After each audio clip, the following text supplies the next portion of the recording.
A variante Ômicron do novo coronavírus, identificada inicialmente na África do Sul em novembro de 2021 e que se espalhou aí por países da Europa, Estados Unidos, causando um aumento importante do número de novos casos, né, de Covid-19, chegou ao Brasil e nesse ano aí, nesse início de ano de 2022, a gente tem percebido um aumento importante do número de casos de adultos e crianças também com diagnóstico de Covid-19. Alguns especialistas e epidemiologistas aqui no Brasil estimam que provavelmente nas próximas 3, 4, 5 semanas nós teremos aqui um pico de transmissão e de novos casos desta nova variante do Covid-19. O aprendizado que tem sido identificado a partir da observação desses países que já passaram por essa fase mais alta dessa nova onda da Ômicron é de que esse vírus, essa variante, ela tem uma alta transmissibilidade quando se compara com outras variantes, até com relação à Delta também, que também era altamente transmissível. Essa variante ela se mostrou mais transmissível do que a variante Delta e também ela apresenta um período de incubação menor. O período de incubação é aquele tempo entre o contato da pessoa com o vírus e a manifestação dos primeiros sintomas. Então parece que o período de incubação da pessoa que tem contato com essa variante Ômicron do novo coronavírus ele é um pouco menor. Ao invés de 3, 5, 7 dias como era anteriormente, você pode ter aí um período de incubação de 1 a 2 dias e já manifestar os sintomas. O que tem sido verificado também é que a população adulta vacinada desses países tiveram uma manifestação da doença muito mais leve. Então, aconteceram muito menos casos de morte e muito menos casos graves da doença. Aqui a gente tem percebido que tem acontecido aqui também no Brasil. O aumento de casos aqui no Brasil não se repercutiu ainda, pelo que se tem verificado pelos números, em um aumento do número de casos graves, como a gente tinha visto em ondas anteriores, de variantes anteriores do coronavírus. Isso não quer dizer que essa variante seja uma variante mais leve, que cause menos sintomas. Não, essa variante é sim perigosa. O coronavírus continua sendo sim uma doença de risco para uma minoria dos casos, né, que leva aqueles casos graves e leva a óbito. Mas a vacinação com certeza está conseguindo prevenir que essa evolução para casos mais graves e óbitos aconteça. Isso leva a gente para uma outra preocupação, que é justamente para aquela população que não está vacinada, né? Que são as crianças. Então, as crianças ainda não estão vacinadas completamente. No Brasil, recentemente, houve a aprovação, né, da vacina a partir de crianças de 5 anos de idade. A gente já vinha vacinando adolescentes, né, a partir de 12 anos de idade. E o que se verificou nesses países que passaram por essa onda da Ômicron é que muitas crianças foram afetadas, ainda de forma leve, né? O coronavírus continua sendo ainda na criança uma doença com manifestações mais leves, não houve mais óbito nas crianças, não houve mais manifestações graves na criança com essa nova variante Ômicron. No entanto, como essa população é a única população que não está vacinada, né, pelo menos proporcionalmente em relação à população adulta e à população de idosos, você tem uma preocupação em relação a como essa variante pode se manifestar ao longo do tempo com as crianças. Já chegando aqui no tema do nosso vídeo, o primeiro sintoma que a gente tem identificado nessas crianças com coronavírus, com essa variante Ômicron, tem sido a febre, uma febre alta. Geralmente são crianças que têm contato com adultos que foram identificados com coronavírus e de repente essa criança começa a manifestar sintomas e um dos primeiros sintomas que tem sido identificado tem sido sim a febre alta que às vezes não cede tão facilmente com a utilização daquelas medicações que usualmente é utilizada, dipirona, paracetamol e ibuprofeno, que a gente utiliza para controle da febre. Em alguns momentos, uma só dose dessas medicações não tem sido suficiente para controlar essa temperatura, controlar essa febre, o que traz sempre muita preocupação para os pais e cuidadores aí das crianças quando não percebem essa melhora rápida da temperatura. Lembrando que a febre tem surgido aí usualmente como primeiro sintoma, mas outros sintomas também acabam aparecendo com o tempo naquelas crianças que manifestam aí mais sintomas do Covid. Então uma coriza, a tosse, aquela rinorreia, que é aquela secreção nasal, tem surgido também. Crianças menores às vezes apresentam com outros sintomas constitucionais, né, com uma dificuldade de aceitar a alimentação, vômitos, em alguns casos também têm apresentado diarreia.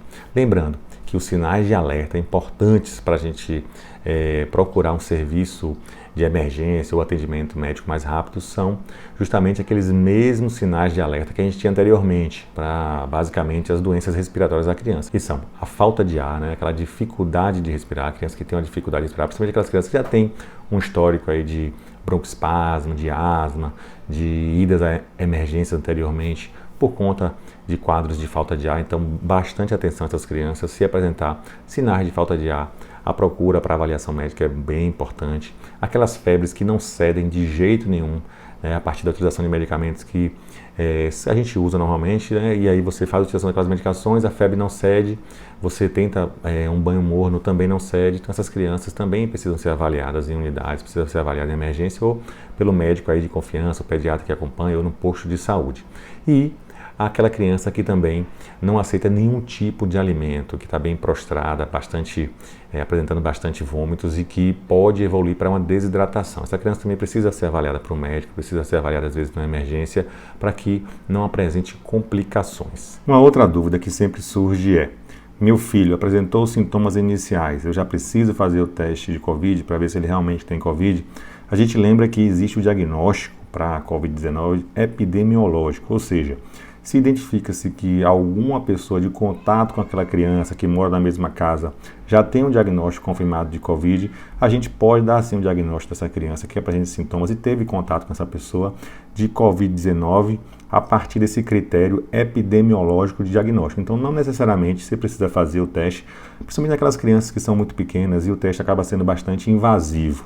Então, a necessidade de fazer o teste, muitas vezes, ela vai depender da idade da criança, vai depender de como estão os sintomas, né, daquela população, daquelas pessoas que têm contato direto com a criança e às vezes até do quadro de gravidade daquele quadro que a criança manifesta. Como na maioria das vezes são sintomas leves, sintomas parecidos até com um quadro de gripe, que também tem sido bastante frequente no Brasil nesse momento, e algumas vezes não se faz o teste, né, se faz o teste nos adultos que apresentam sintomas. E a partir do diagnóstico desses adultos, você pode estabelecer o diagnóstico para a criança. Lembrando que a gente pode sim também fazer o teste na criança, se houver necessidade.